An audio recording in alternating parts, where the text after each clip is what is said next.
অংশগ্রহণ করার জন্য আমি আমন্ত্রণ জানাচ্ছি মোহাম্মদ আনিসুর রহমান, শারীরিক প্রতিবন্ধী।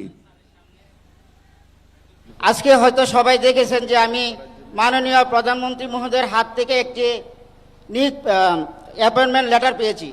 এই অ্যাপয়েন্টমেন্ট লেটার পাওয়াটা আমার পক্ষে এতটা সহজ ছিল না। এই অ্যাপয়েন্টমেন্ট লেটারটা পাওয়ার পিছনে আমার এই কিশোরগঞ্জবাসী সবচেয়ে বেশি অবদান রেখেছেন।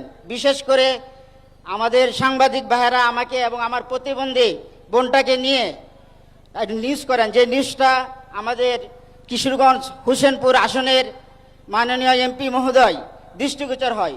পরে মাননীয় এমপি আলম স্যারের দৃষ্টিগোচরের মাধ্যমে মাননীয় সমাজ কল্যাণ মন্ত্রীদেরকে অবহিত করে মাননীয় প্রধানমন্ত্রী মহোদয়ের দৃষ্টিগোচরের মাধ্যমে আজকে আমি এই অ্যাপয়েন্টমেন্ট লেটারটা পাই।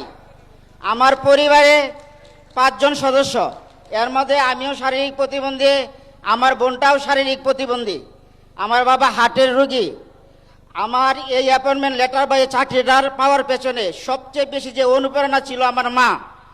আমার মা আমাকে কষ্ট করে ছোটবেলা থেকে সমাজের অনেক মানুষের অবহেলা, অবঞ্চিত এবং সমাজের লাঞ্ছনার শিকার হয়ে অনেকে বলছিল যে আমাকে লেখাপড়া করিয়ে কি হবে, ওকে পাগলা মসজিদের সামনে অথবা কিশোরগঞ্জ কোর্টের সামনে নিয়ে বসে ভিক্ষা করাও।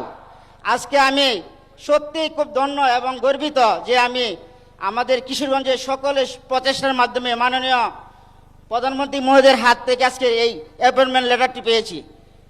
আমি সর্বশেষে মাননীয় প্রধানমন্ত্রী সহ এখানে যারা আছেন সকলের দীর্ঘায়ু কামনা করে, সেই সাথে আমাদের দেশমাতা বেগম খালেদা জিয়া, শহীদ প্রেসিডেন্ট জিয়াউর রহমান, যিনি আমাদের এই বাংলাদেশের স্বাধীনতার ঘোষক ছিলেন, তাদের জন্য আল্লাহ পাক জান্নাতের উচ্চ মাকাম দান করেন, যাতে জান্নাতুল ফেরদৌস দান করেন, এই আশা ব্যক্ত করে আমি আবারও মাননীয় প্রধানমন্ত্রী মহোদয়কে আমার পক্ষ থেকে চিরকৃতজ্ঞতা জানিয়ে আমার কথা শেষ করলাম। আসসালামু আলাইকুম।